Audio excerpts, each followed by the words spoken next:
Social media کی بدولت Karachi airport کا ایشو ہائی لائٹ ہوا، ویڈیوز وائرل ہوئی۔ بختیار بھٹو زرداری صاحبہ نے ان ویڈیوز کے اوپر کمنٹ کیا، لکھا ایئرپورٹ وفاق کے ماتحت ہے، سندھ حکومت کے نہیں ہے، اس لیے سندھ حکومت کو تنقید کا نشانہ بنایا جائے۔ اگلے ہی دن ہم پارلیمنٹ میں فلور آف دا ہاؤس پہ شازیہ مری صاحبہ کو سنتے ہیں، ان کے علاوہ قادر پٹیل صاحب کہتے ہیں، امین الحق ایم کیو ایم کی آواز اٹھاتے ہیں، سحر کامران صاحبہ پیپلز پارٹی کی آواز اٹھاتی ہیں۔ آواز یہی تھی، کراچی کے ایئرپورٹ پر مسافروں کو کیوں دھکے کھانے پڑتے ہیں۔ ٹرالی کا ایک ایشو سوشل میڈیا پہ اٹھا، سول ایویشن نے اس کی وضاحت کر دی کہ وہ ٹیمپرری تھا، تھوڑی دیر کا مسئلہ تھا، پھر حل ہو گیا، ایسا کوئی مسئلہ نہیں ہے ٹرالی کا۔ لیکن رش کا مسئلہ یہ تو سب دیکھ رہے ہیں، اس کو نہیں وہ ڈینائی کر سکتے۔ میں سمجھتا ہوں کہ افیکٹونیس اور ایفیشنسی کا خیال رکھنا بہت ضروری ہے، امیگریشن کاؤنٹرز کا خیال رکھنا بہت ضروری ہے۔ امین الحق صاحب نے ایک بڑی کمال بات کی، کہتے ہیں 91 کے اندر کراچی کا یہ ایئرپورٹ بنا تھا، 36 سال ہو گئے ہیں، کوئی امپروومنٹ نہیں آئی ہے، کوئی ترقی نہیں ہوئی ہے اس کی، وہیں کا وہیں ہے، ایک اینٹ کا بھی اضافہ نہیں کیا گیا۔ میں سمجھتا ہوں کہ یہ ظلم ہے، یہ نہیں ہونا چاہیے۔ 36 years is a long period of time۔ میں یہ سوال اٹھاؤں گا سب سے پہلے وفاق کے ہمارے نمائندے سعد وسیم شیخ صاحب سے۔ شیخ صاحب، آپ کی نظر میں کیا وفاق کو کراچی ایئرپورٹ میں دلچسپی نہیں ہے یا وجوہات کچھ اور ہیں؟ میں تو یہ ضرور کہوں گا کہ ایسا بالکل نہیں ہے کہ وفاق کو سندھ کے ایئرپورٹ پہ دلچسپی نہیں ہے، اور جو سندھ ہے وہ پاکستان کا حصہ ہے۔ ہمیں let's diagnose the problem where the problem is. میرے خیال میں ہمیں اس بات پہ ضرور اتفاق کرنا چاہیے کہ جو کنسرن اتھارٹیز ہیں انہوں نے جو اس کے بارے میں کہا ہے کہ that is just a temporary pause اور سم تھنگ لائک کوئی ٹیمپریری ڈسفنکشنل والا میٹر تھا، تو میرے خیال میں ہمیں اس پہ ریلائی کرنا چاہیے۔ ایک بات میں اس کے ساتھ ضرور ایڈ کرنا چاہوں گا کہ with the passage of time جیسے جیسے پاپولیشن بڑھ رہی ہے، that is I mean my independent opinion, شاید ان ایئرپورٹس کی اس طرح کیپیسٹی بلڈنگ نہیں ہوئی، جس کی وجہ سے ہمیں یہ چیلنج جو ہے وہ آج فیس کرنا پڑ رہا ہے۔ ایک انٹیگریٹڈ اپروچ کے ساتھ I mean federal government and provincial government keeping in view the exact figure of population اور کیپیسٹی بلڈنگ ضرور بڑھنی چاہیے۔ تو میرے خیال میں کہ ہم سب کا ایک ہی مقصد ہے کہ جو بھی پیسنجرز ایئرپورٹ پہ آئیں انہیں بیسٹ فیسلٹی ملنی چاہیے ادر دین ٹرالی۔ اور بھی ایسے معاملات ہیں from immigration, I mean luggage care, ہر چیز کو اگر ہم انکارپوریٹ کریں تو ہمیں کلیکٹیولی ساری ایفرٹس پٹ آن کرنے چاہیے to make an system more effective and more cooperative, more friendly, اور بالکل کسی صورت بھی کوئی ایسی سچویشن کریٹ نہیں ہونی چاہیے جس سے ہمارے پیسنجر جو ہیں وہ تھوڑا سا بھی سفر کریں۔ بالکل ٹھیک، بالکل ٹھیک۔ علی بخاری صاحب، ہم جانتے ہیں کہ ہماری حکومت یہ سمجھتی ہے کہ جو 10 لاکھ کے قریب نوجوان ہر سال ملک چھوڑ کے جاتے ہیں باہر، وہ برین ڈرین نہیں ہے، برین گین ہے۔ ہمیشہ ہم نے سنا ہے اپنے حکمرانوں کو بات کرتے ہوئے کہ نوجوانوں کو ہم ایکسپورٹ کر رہے ہیں۔ ہمارے ریمیٹنسز جو ہیں وہ ظاہر سی بات ہے انہی کی وجہ سے ہمارے فورکس ریزروز بھی تھوڑے سٹیبل رہتے ہیں۔ جنوری کے نمبرز بڑے اچھے آئے ہیں، $3.5 بلین بھیجے ہیں پاکستانیوں نے پاکستان اپنے گھر کو۔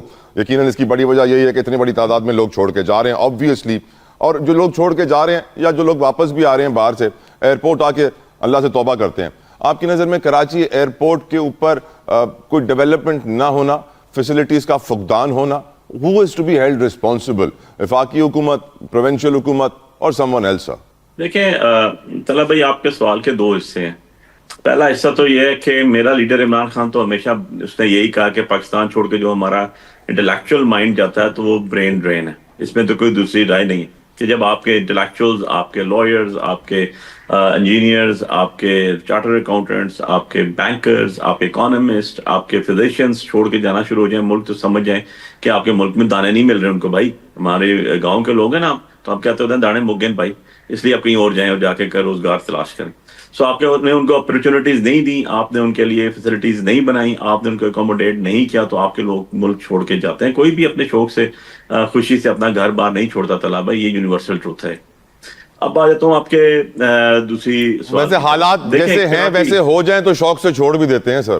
سر کیا کریں، مطلب مجھے آپ بتا دیں کہ ایک پروفیشنل بندہ جو کوئی بھی ہے جس کے حق حلال کی روزی جس نے کمانی ہے، جب اس کو اپرچونٹیز نہیں ہوں گی، جب ملٹی نیشنل کمپنی سب چھوڑ کے چلے جائیں گے، جب 200 ٹیکسٹائل، جی ساتھ میں آتا ہوں، جب 200 ٹیکسٹائل ملز بند ہو جائیں گی، آپ کا ایکسپورٹ کیا ہے اور آپ کی امپورٹ کیا ہے، اور آپ کے ملک میں پچھلے 4 سالوں میں $1